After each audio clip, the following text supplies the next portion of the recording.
नमस्कार विद्यार्थियों।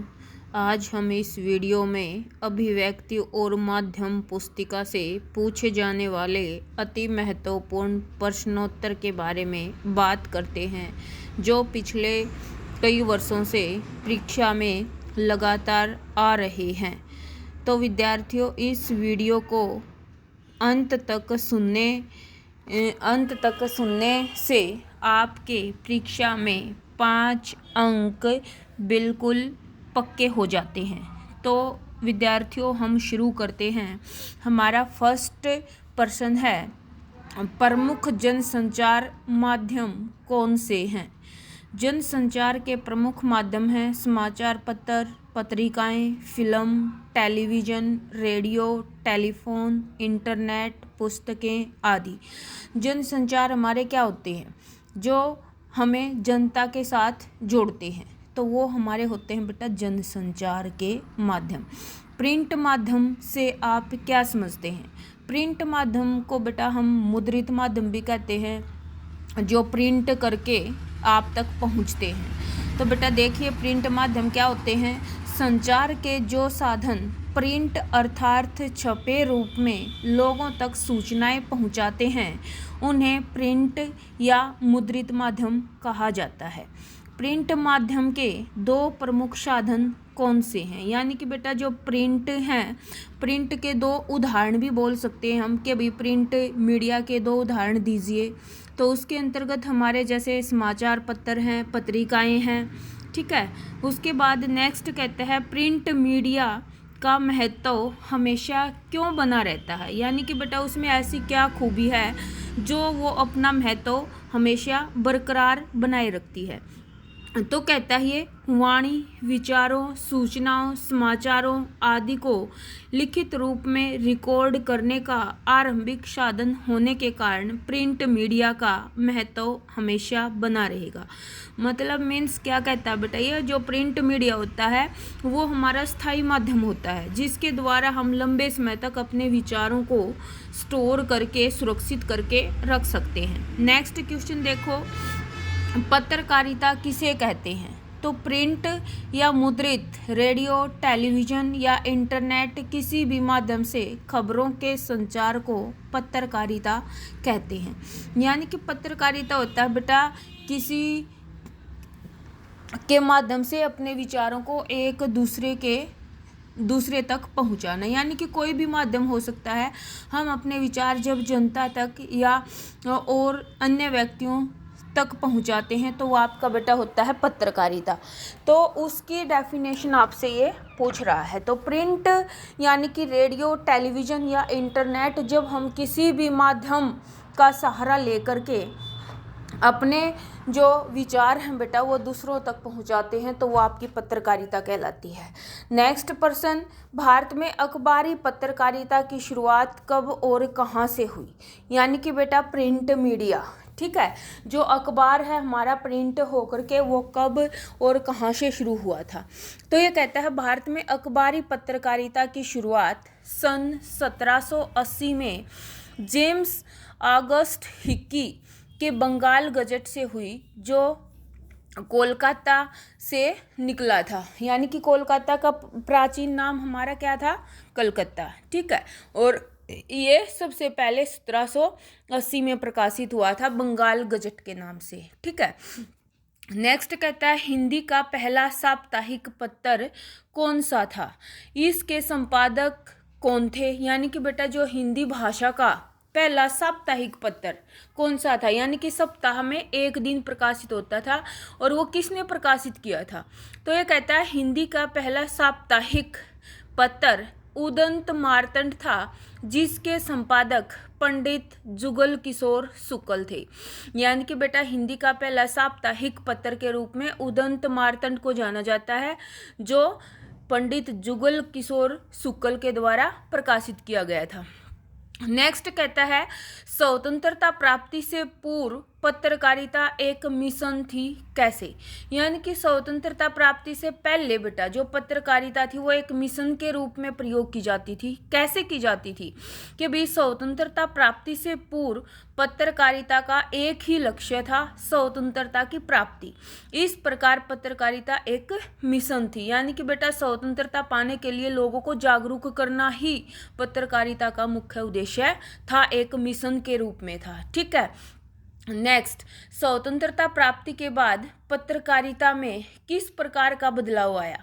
तो स्वतंत्रता प्राप्ति के बाद शुरू के 2 दशकों तक पत्रकारिता राष्ट्र निर्माण के प्रति प्रतिबद्ध थी, पर बाद में उसका चरित्र व्यावसायिक होने लगा था। यानी कि बेटा आज पत्रकारिता के माध्यम से जो लोग हैं वो पैसे कमाने के लिए उसका प्रयोग करते हैं। भारत में पहला छापाखाना कब और कहाँ खुला। तो भारत में पहला छापाखाना बेटा 1556 ईस्वी में गोवा में खुला था। बार बार आपका ये प्रश्न पेपर के अंदर पूछा जाता है। फिर कहता है कि नहीं 2 समाचार एजेंसियों के नाम लिखिए। तो बेटा इसके अंदर आता है PTI और UNI। कई बार क्वेश्चन पूछा गया है ये एग्जाम के अंदर। फिर कहता है ड्राई एंकर किसे कहते हैं। ड्राई एंकर यानी कि बेटा जो टीवी के ऊपर जो खबरें प्रकाशित होती हैं उसका एक चरण होता है ड्राई एंकर। तो उसके डेफिनेशन आपसे पूछ रहा है ये परिभाषा कि भाई जब एंकर खबर के बारे में सीधे सीधे बताता है कि कहाँ क्या कब और कैसे हुआ तथा जब तक खबर के दृश्य नहीं आते एंकर दर्शकों को रिपोर्टर से मिली जानकारियों के आधार पर सूचनाएं पहुंचाता है, उसे ड्राई एंकर कहते हैं। यानी कि बेटा सीधे सीधे शब्दों में जब तक कोई घटना का ना तो उनके पास दृश्य उपलब्ध होता है, सिर्फ एक दूसरे जो रिपोर्टर होते हैं जो एक दूसरी जगहों पर काम करते हैं तो उनके द्वारा जो जानकारियां मिलती हैं उनके आधार पर वो खबर पहुंचाता है, तो उसे हम ड्राई एंकर कहते हैं। नेक्स्ट कहता है फोन इन का आशय समझाइए या फोन इन क्या है। ये भी हमारा बेटा टीवी के ऊपर प्रकाशित होने वाली खबरों का एक चरण है। तो क्या होता है फोन इन, यानी कि फोन के माध्यम से सूचनाएं देना, यानी कि जिन्हें एंकर रिपोर्टर से फोन पर बातें करके दर्शकों तक पहुंचाता है।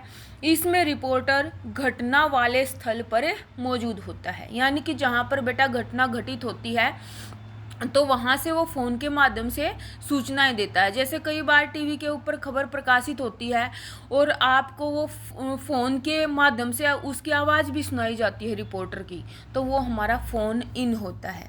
नेक्स्ट कहता है एंकर बाइट किसे कहते हैं। ये भी हमारा टीवी की खबर का ही एक चरण है। फिर कहता है एंकर बाइट का अर्थ है कथन। टेलीविज़न में किसी खबर को पुष्ट करने के लिए इससे संबंधित बाइट दिखाई जाती है। किसी घटना के बारे में प्रत्यक्षदर्शियों या संबंधित व्यक्तियों का कथन दिखाकर और उसको सुनाकर समाचारों को प्रामाणिकता यानी कि बेटा सत्यता प्रदान करने के लिए इसका प्रयोग किया जाता है। यानी कि बेटा जैसे कोई भी खबर घटित हो रही है तो हम दूसरे व्यक्तियों से उसकी जानकारी आपको दिखाते हैं ताकि उसकी प्रामाणिकता सिद्ध की जा सके। नेक्स्ट कहता है एंकर पैकेज किसे कहते हैं। ये भी हमारा टीवी की खबर का ही एक चरण है। फिर कहता है पैकेज किसी भी खबर को क्या करता है बेटा, पूर्णता देता है। यानी कि पैकेज होता है पूरी खबर का एक पैकेज। ठीक है, तो ये कहता है किसी भी खबर को संपूर्णता से पेश करने का साधन होता है। इसमें संबंधित घटनाओं के दृश्य, लोगों की बाइट, ग्राफिक से जुड़ी सूचनाएं आदि होती हैं। यानी कि बेटा जब कोई भी घटना पूर्ण रूप से अखबार के अंदर छापी जाती है वो आपका एंकर पैकेज होता है, या टीवी के ऊपर उसको कंप्लीट रूप में दिखाया जाता है। तो उसके अंदर क्या आती है, लोगों के कथन भी होते हैं, घटना के दृश्य भी होते हैं, उसकी ग्राफिक भी होती है। अगर वो आंकड़ों के अंदर है तो वो आंकड़े भी आपके सामने प्रस्तुत किए जाते हैं। तो वो आपका होता है एंकर पैकेज। उसके बाद कहता है रेडियो पर प्रसारण के लिए तैयार की जाने वाली समाचार कॉपी की विशेषताएं लिखिए। यानी कि बेटा जैसे रेडियो के ऊपर समाचार प्रकाशित किए जाते हैं तो उससे पहले क्या होता है, एक कॉपी तैयार की जाती है ताकि वो उस कॉपी में से पढ़कर अच्छे से बोले जा सकें। तो उस कॉपी की विशेषताएं पूछ रहा है। तो क्या कहता है ये कि भी रेडियो पर प्रसारण के लिए तैयार की जाने वाली जो समाचार कॉपी होती है उसमें एक पंक्ति में अधिकतम 12-13 शब्द होते हैं। वाक्यों में जटिल उच्चारण में कठिन शब्द, संक्षिप्ताक्षर का प्रयोग नहीं करना चाहिए, यानी कि बेटा किसी भी शब्द को उसके लघु रूप में नहीं लिखना चाहिए। उच्चारण में जो आसानी से बोले जा सकें शब्द वो उसके अंदर प्रयोग किए जाने चाहिए। और 1 से 10 तक के जो अंक होते हैं बेटा वो हम शब्दों के अंदर लिखते हैं, और जो हमारी बड़ी संख्याएं आती हैं तो बेटा वो क्या है, हम अंकों में ना लिख करके उसको शब्दों में लिखते हैं। ठीक है, उसके बाद कहता है नेक्स्ट, जैसे 11 से 999 तक को अंकों में लिखा जा सकता है, उसके बाद फिर शब्दों में लिखते हैं ताकि पढ़ने वाले को आसानी हो जाए। नेक्स्ट कहता है प्रिंट मीडिया के लाभ कौन कौन से हैं। तो बेटा प्रिंट मीडिया से क्या क्या लाभ होते हैं। प्रिंट मीडिया को धीरे धीरे दोबारा या मर्जी के अनुसार पढ़ा जा सकता है। प्रिंट मीडिया वही आ गई हमारी मुद्रित माध्यम, ठीक है, जो आपके पास लिखित रूप में होती है, तो हम उसको अपनी इच्छा अनुसार पढ़ सकते हैं। सेकंड लाभ कहता है किसी भी पृष्ठ या समाचार को पहले या बाद में पढ़ा जा सकता है, यानी कि बेटा जैसे हम अखबार पढ़ते हैं तो आप उसका कोई भी पेज उठा करके पढ़ सकते हैं। ये नहीं है कि भैया आपने 1 नंबर पेज से उसको पढ़ना शुरू करना है।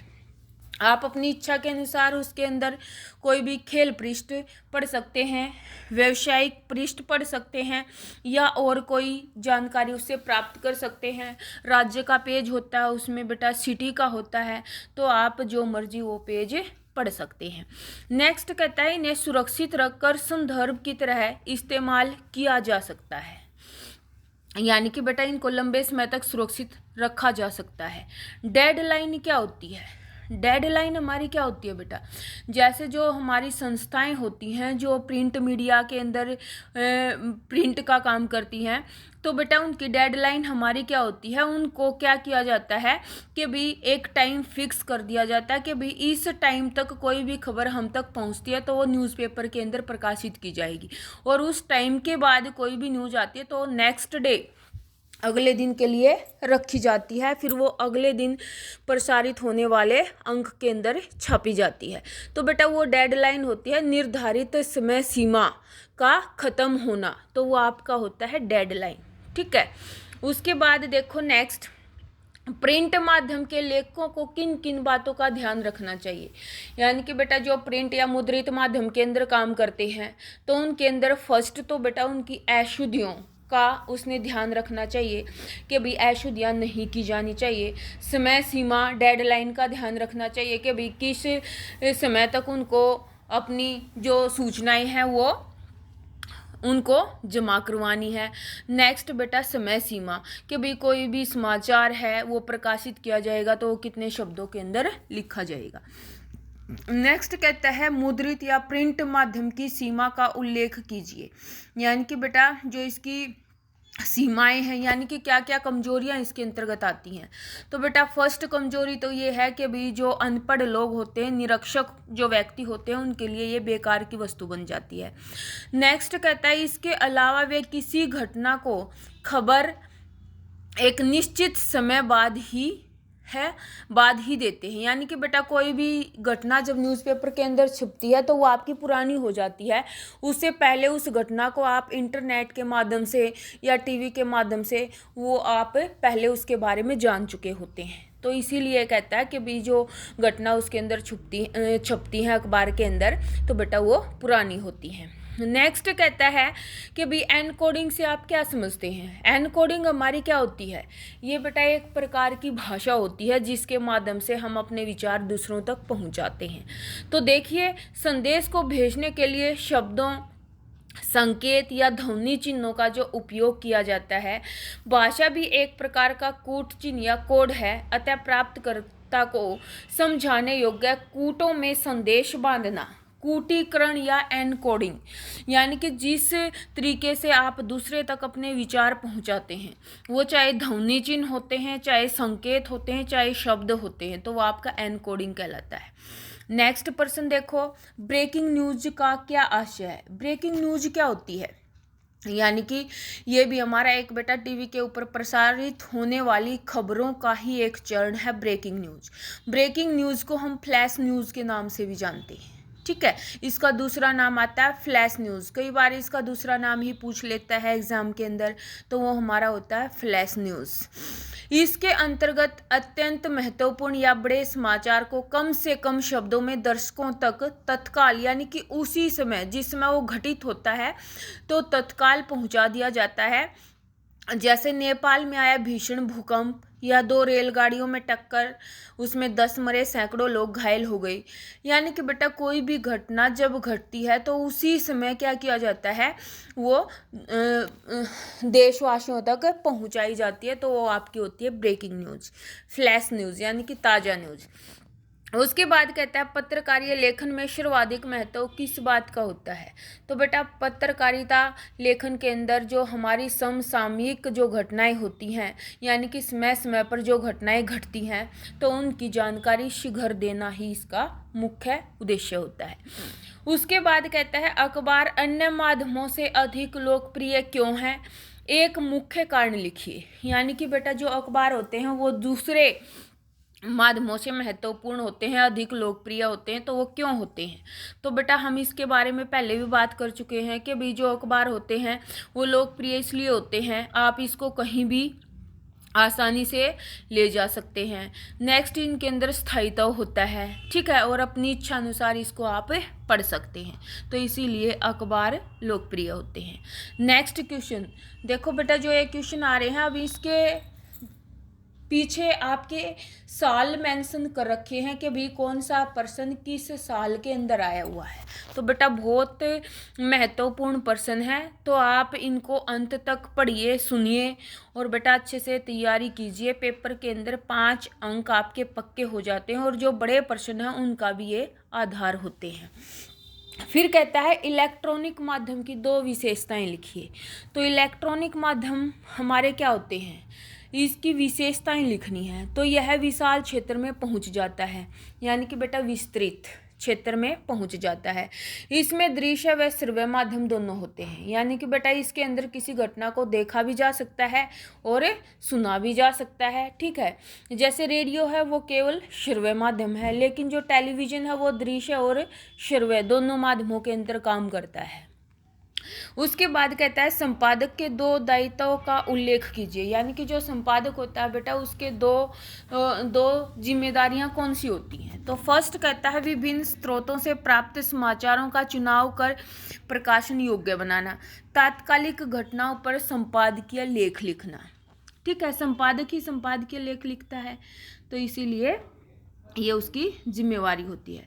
नेक्स्ट कहता है संपादकीय का महत्व समझाइए। तो बेटा संपादकीय लेख का क्या महत्व होता है, ये किसी न्यूज़पेपर की आवाज़ होती है। जो हमारा समाचार पत्र होता है बेटा उसका सबसे महत्वपूर्ण चीज़ हमारी संपादकीय लेख होता है। यह एक निश्चित जगह पर छपता है, यह समाचार पत्र की राय होता है। नेक्स्ट कहता है रेडियो माध्यम की किन्हीं 2 विशेषताओं को लिखिए। तो रेडियो माध्यम के अंतर्गत आता है हमारा बेटा रेडियो की भाषा आम बोलचाल की होनी चाहिए।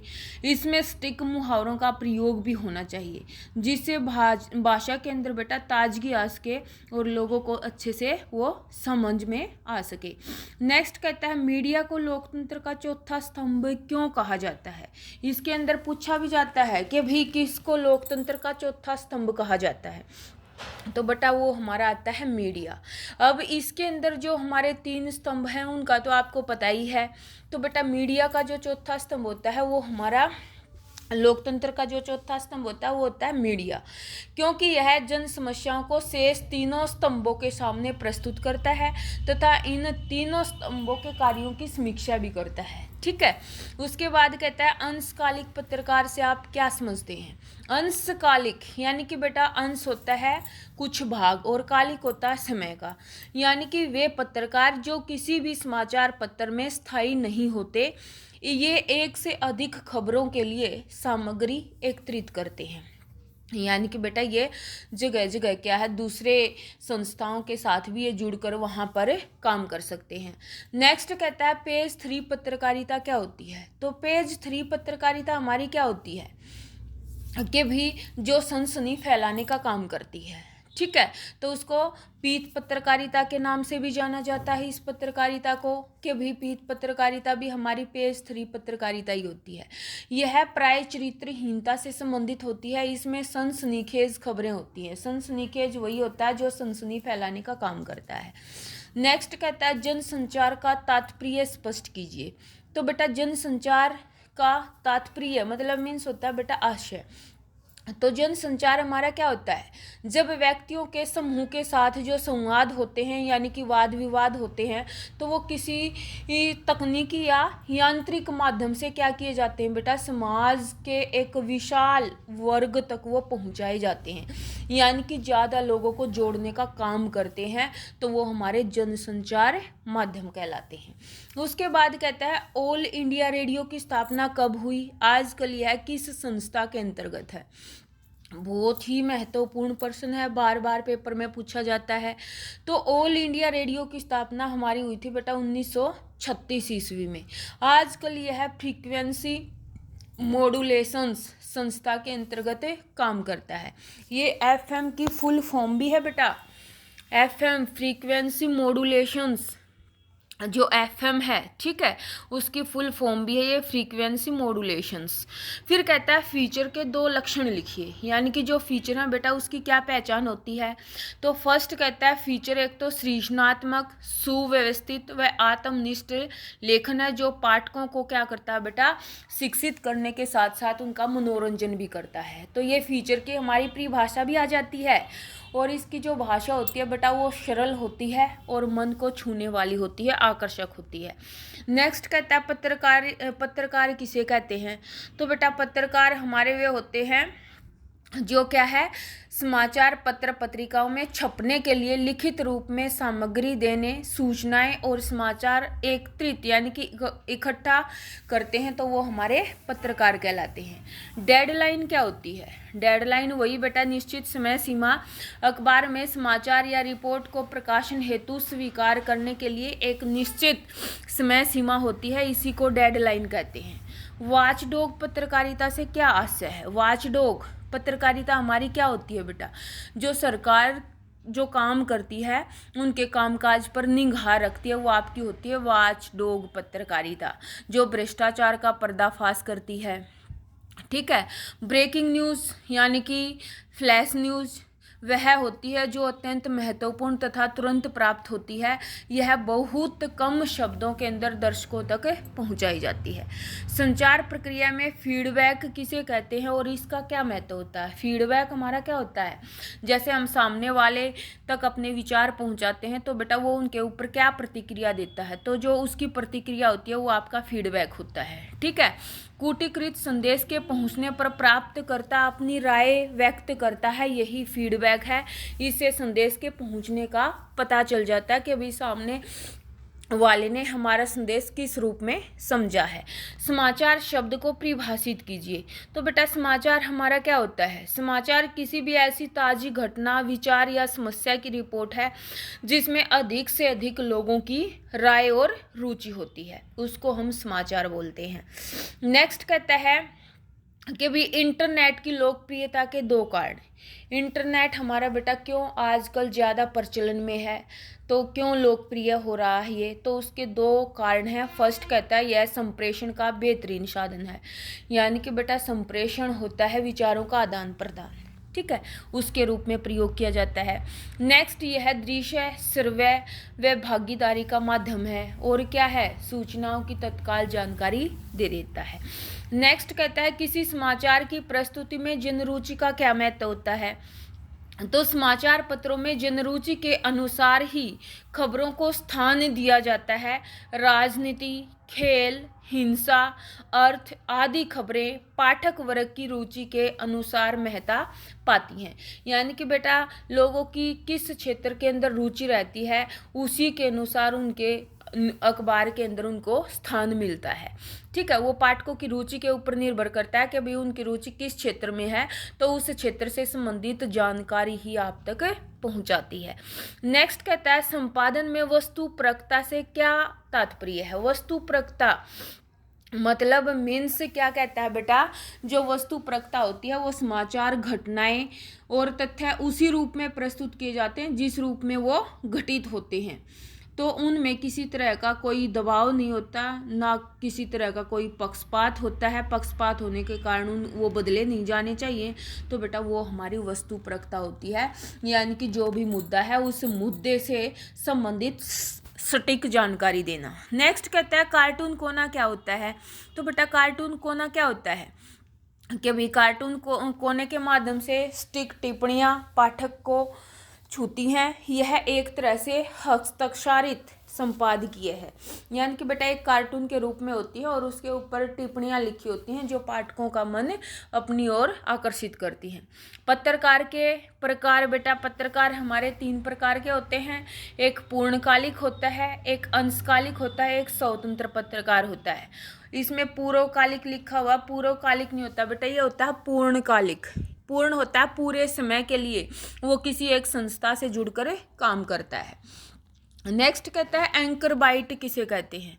एंकर बाइट हमारा होता है बेटा, बाइट होता है कथन, ठीक है। तो किसी घटना से संबंधित व्यक्तियों का वह कथन जिसे घटना की सूचना व उसके दृश्य के साथ दिखाया जाता है ताकि खबरें प्रमाणित हो सके। नेक्स्ट कहता है विशेष लेखन क्या है। तो विशेष लेखन हमारा क्या होता है बेटा, जो किसी विशेषज्ञ के द्वारा लिखा जाता है, ठीक है, तो वो हमारा विशेष लेखन होता है। यानी कि बेटा किसी भी विषय की गहराई तक जो मनुष्य ज्ञान प्राप्त कर लेता है, विस्तृत रूप में उस क्षेत्र का ज्ञान प्राप्त कर लेता है, तो वो उस क्षेत्र से संबंधित लेख ही लिख सकता है, वो हमारा विशेष लेखन होता है। नेक्स्ट कहता है जनसंचार का आधुनिकतम माध्यम क्या है। तो बेटा वो हमारा जनसंचार का आधुनिकतम हमारा माध्यम है इंटरनेट, जो सबसे ज़्यादा प्रचलित रूप में है आजकल। नेक्स्ट कहता है फीचर किसे कहते हैं। फीचर की परिभाषा भी हमारी जैसे फीचर की विशेषताओं के अंतर्गत पढ़ा था, तो बेटा वो एक तरह की डेफिनेशन भी थी इसमें। तो कहता है फीचर एक सुव्यवस्थित, सृजनात्मक और आत्मनिष्ठ लेखन है जिसका उद्देश्य पाठकों को सूचना देना, शिक्षित करना और साथ में उनका मनोरंजन करना होता है। प्रमुख जनसंचार माध्यम कौन से हैं। जनसंचार माध्यम बेटा मुख्य रूप से हमारे 3 हैं, रेडियो, टीवी, अखबार और एक चौथा हमारा इंटरनेट आ गया आज, ठीक है, आजकल। उसके बाद कहता है समाचार लेखन की बहुप्रचलित शैली कौन सी है। तो बेटा जो समाचार लेखन की जो प्रचलित शैली है वो है उल्टा पिरामिड शैली, जो 3 चरणों के अंदर विभक्त होती है, इंट्रो, बॉडी और समापन। इंट्रो को मुखड़े के नाम से भी जाना जाता है, ठीक है, और बहुत बार पूछा जाता है ये क्वेश्चन भी। नेक्स्ट पूछ रहा भारत में पहला छापा खाना कब और कहाँ खुला था। तो बेटा ये हमारा 1556 में गोवा में खुला था, ठीक है। भारत का पहला छापा खाना पूछ रहा है ये, मैं दूसरा क्वेश्चन सोच गई थी। तो बेटा इसके अंदर पहला छापा खाना हमारा आता 1556 में और गोवा में खुला था। किन्हीं 2 राष्ट्रीय समाचार पत्रों के नाम लिखिए। राष्ट्रीय मतलब मीन्स बेटा जो राष्ट्रीय स्तर पर हमारे छपते हैं, जैसे दैनिक जागरण है, दैनिक भास्कर है, जनसत्ता है, दी ट्रिब्यून है, ठीक है, टाइम्स ऑफ इंडिया है, हिंदुस्तान टाइम्स है। इनमें से आप कोई भी लिख सकते हैं। एनकोडिंग से आप क्या समझते हैं। एनकोडिंग हमारी एक भाषा ही होती है जो दूसरे तक अपने विचार पहुंचाने का एक साधन होती है। तो बेटा वो शब्दों के रूप में भी हो सकते हैं, संकेतों के रूप में भी हो सकते हैं, ध्वनि चिन्हों के रूप में भी हो सकते हैं, ठीक है। उसके बाद कहता है फोन इन काश्य। फोन इन होता है बेटा जो फोन के माध्यम से घटना स्थल पर जो मौजूद रिपोर्टर होता है, जब वो अपनी बात एंकर और दर्शकों तक पहुंचाता है। पत्रकारिता में बीट शब्द का क्या अर्थ है। तो बेटा बीट शब्द हमारा क्या होता है, ये भी एक खबर का ही रूप होता है। तो बेटा पत्रकारिता में खबरों के प्रकार को बीट कहते हैं, ठीक है। जो खबर होती हैं वो अनेक क्षेत्रों के अनुसार बटी हुई होती हैं, तो बेटा वो हमारी बीट होती हैं, जैसे राजनीतिक, आर्थिक, खेल, फिल्म और कृषि जगत। इनके आधार पर संवाददाता को काम दिया जाता है, तो वो आपका होता है बीट रिपोर्टिंग। उसके बाद कहता है संपादकीय में लेखक का नाम क्यों नहीं होता। तो बेटा संपादकीय लेख में लेखक का नाम क्यों नहीं होता? क्योंकि वो उस जो संस्था होती है हमारी अखबार छापने की, तो बेटा वो संपूर्ण लोगों की राय होता है, न कि किसी एक विशेष व्यक्ति की राय। ठीक है, तो इसीलिए वहाँ पर किसी विशेष व्यक्ति का नाम नहीं लिखा जाता। तो संपादकीय लेख में क्यों नहीं लिखा जाता? क्योंकि यह किसी एक व्यक्ति विशेष का विचार न होकर बल्कि अखबार का दृष्टिकोण व्यक्त करता है। नेक्स्ट कहता है स्वतंत्र पत्रकार हमारा क्या होता है? तो बेटा स्वतंत्र पत्रकार क्या होता है? ऐसा पत्रकार किसी अखबार विशेष से न बंधकर भुगतान के आधार पर अलग अलग अखबारों के लिए लिखता है, तो वो आपका होता है स्वतंत्र पत्रकार। यानी कि बेटा इसको हम जैसे ठेका प्रथा भी बोल सकते हैं। उनको टाइम पीरियड भी फिक्स दे दिया जाता है, उनको अमाउंट भी फिक्स बता दिया जाता है और उस अमाउंट में वो और उसी टाइम में वो काम करके उसको देना होता है, तो वो आपका होता है स्वतंत्र पत्रकार। नेक्स्ट कहता है स्तंभ लेखन से आप क्या समझते हैं? तो बेटा ये भी एक हमारा विचार परक लेख होता है जो कुछ विशेष लेख को द्वारा अपनी वैचारिकता को व्यक्त करने की अलग शैली के अंदर लिखा जाता है। उसके बाद कहता है पत्रकारिता की भाषा में मुखड़ा इंट्रो किसे कहते हैं? यानी कि बेटा उल्टा पिरामिड शैली का प्रथम चरण है ये, जो समाचार लेखन की शैली है उल्टा पिरामिड शैली, उसका प्रथम चरण है इंट्रो। तो बेटा इंट्रो को पत्रकारिता की भाषा में मुखड़ा कहते हैं। इसे समाचार के पहले पैराग्राफ की शुरुआत 2-3 पंक्तियों में 3 या 4 मुख्य रूप से बेटा 4 ककार आते हैं जिनके आधार पर लिखा जाता है। एडवोकेसी पत्रकारिता हमारी क्या होती है? एडवोकेसी पत्रकारिता हमारी होती है बेटा जो जनमत बनाने का काम करती है। ठीक है, यानी कि कोई भी जैसे खबर है तो उसके पीछे जनता का समर्थन दिलवाना, वो आपकी एडवोकेसी पत्रकारिता होती है, जो क्या करती है किसी खास मुद्दे को उठाती है और उसके पीछे जनमत बनाने के लिए जोर शोर से अभियान चलाते हैं। संपादकीय किसे कहते हैं? तो बेटा संपादकीय पृष्ठ पर प्रकाशित होने वाला अनाम लेख यानी कि बिना नाम का जो लेख प्रकाशित होता है वो आपका संपादकीय लेख होता है। इसके जरिए अखबार अपनी राय प्रकट करता है। नेक्स्ट कहता है मुद्रित माध्यम की किसी एक विशेषता को स्पष्ट कीजिए। तो बेटा मुद्रित माध्यम के अंदर क्या होता है? स्थायित्व होता है, लंबे समय तक वो सुरक्षित रखी जा सकती है। नेक्स्ट कहता है हिंदी में नेट पत्रकारिता में सबसे बड़ी अड़चन क्या है? यानी कि बेटा जो नेट के ऊपर हमारी पत्रकारिता है तो उसके अंदर हिंदी में लिखने में क्या सबसे बड़ी समस्या बनता है? तो बेटा वो हमारा आता है फ़ॉन्ट। ठीक है, अड़चन फ़ॉन्ट की होती है। नेक्स्ट कहता है ये ऐसे 4 हिंदी समाचार पत्रों के नाम लिखिए जिनके नेट संस्करण भी उपलब्ध है। यानी कि बेटा जो नेट के ऊपर भी उपलब्ध होते हैं तो वो हमारे आते हैं जैसे दैनिक भास्कर, अमर उजाला, दैनिक जागरण, पंजाब केसरी। आज तो ज़्यादातर जो हमारे समाचार पत्र हैं बेटा वो सारे के सारे इंटरनेट पर उपलब्ध होते हैं। ठीक है, उसके बाद कहता है समाचार लेखन के 6 ककार कौन से हैं? तो बेटा क्या, किसके, कहाँ, कब, कैसे तथा क्यों। अब इसके अंदर बेटा जो हमारे कैसे और क्यों है ये आपके आते हैं कि भी विवरणात्मक श्रेणी के अंतर्गत, और पहले जो हमारे 4 हैं वो हमारे आते हैं बेटा सूचनात्मक चरण के अंदर। सूचनात्मक होता है जो केवल सूचना देने का काम करता है, और जब उस सूचना को बेटा विवरण रूप में लिखा जाता है विस्तृत रूप में, तो वो हमारे 2 ककार हैं, कैसे तथा क्यों। ठीक है, फिर कहता है खोजपरक पत्रकारिता किसे कहते हैं? खोजपरक पत्रकारिता हमारी क्या होती है बेटा? जो घटनाओं की छानबीन करती है वो हमारी खोज पत्रकारिता होती है। जैसे जो वह पत्रकारिता जो भ्रष्टाचार, अनियमितता, गड़बड़ी आदि को उजागर करती है वो आपकी खोजपरक पत्रकारिता कहलाती है। ठीक है, नेक्स्ट कहता है मुद्रित माध्यम की एक विशेषता बताइए जो इलेक्ट्रॉनिक माध्यम में नहीं है।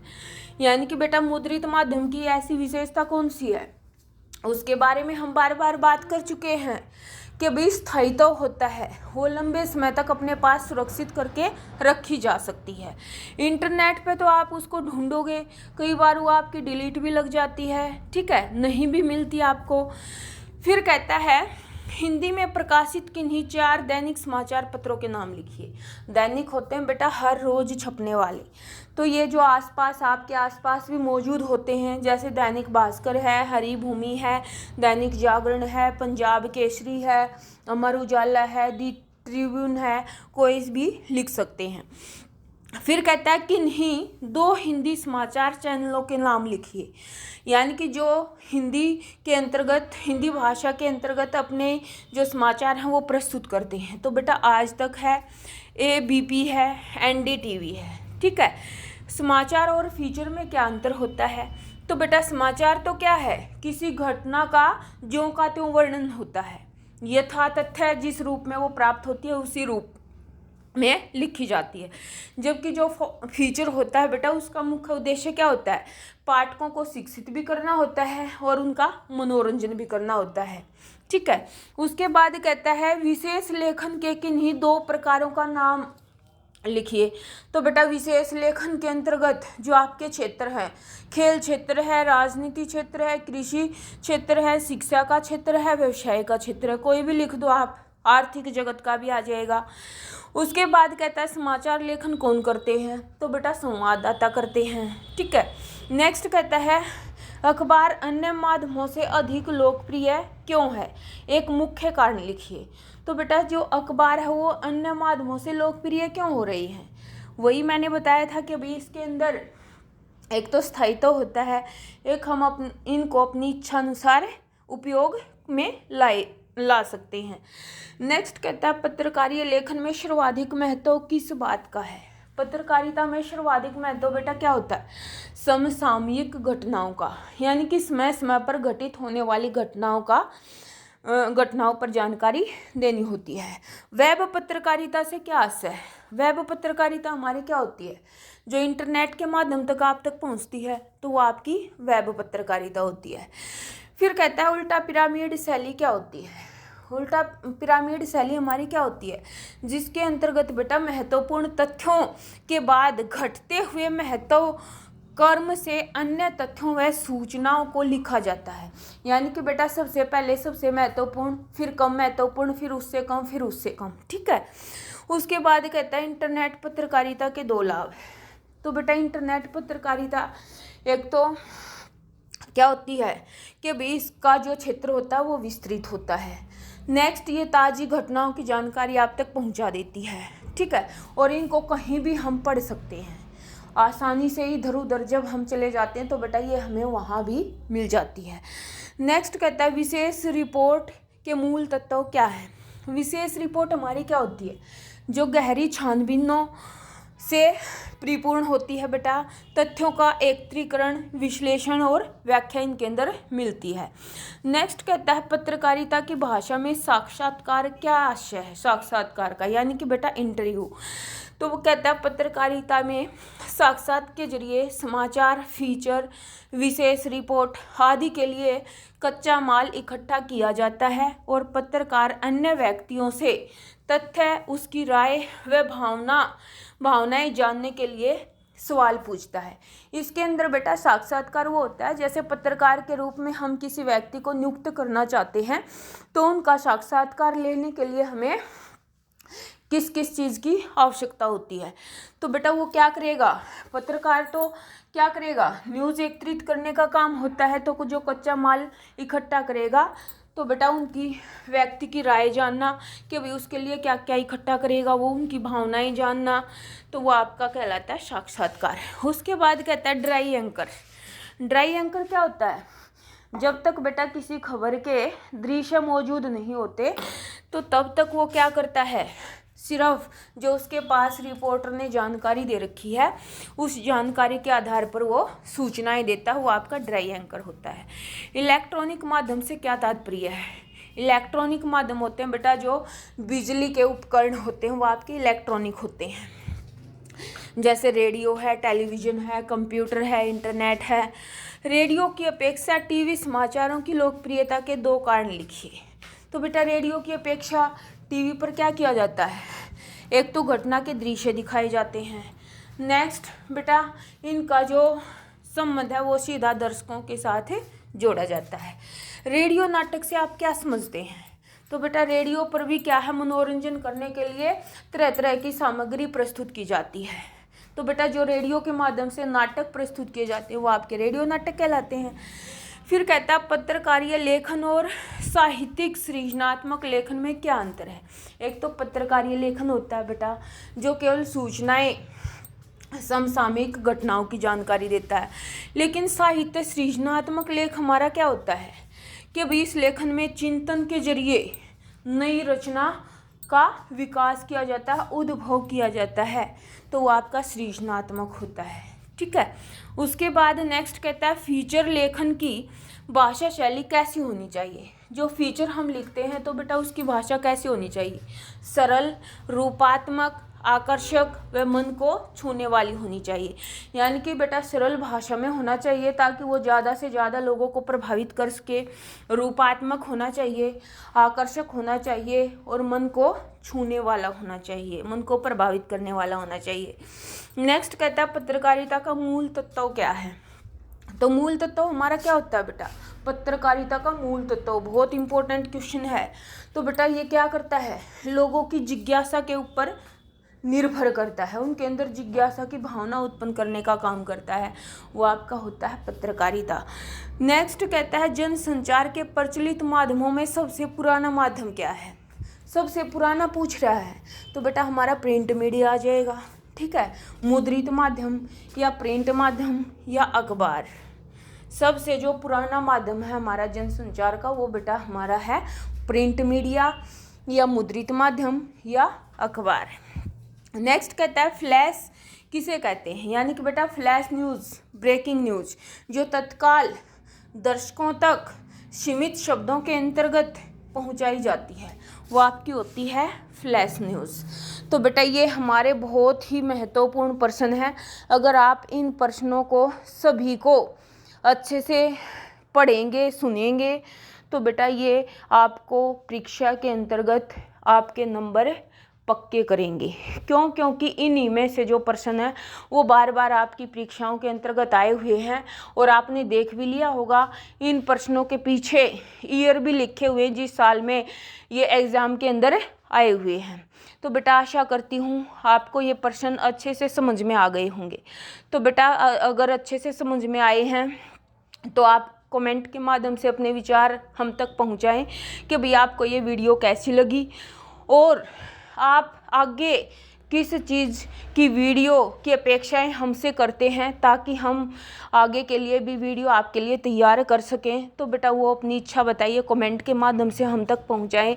और बेटा अगर आपने ये चैनल सब्सक्राइब नहीं किया है तो चैनल को सब्सक्राइब करें और बेल आइकन का बटन दबाएं ताकि जब भी कोई हमारी वीडियो आए तो उसका मैसेज आप तक पहुँच जाए। तो बेटा अब इन्हीं शब्दों के साथ अपनी वाणी को विराम देते हैं। जय हिंद, जय भारत। ठीक है।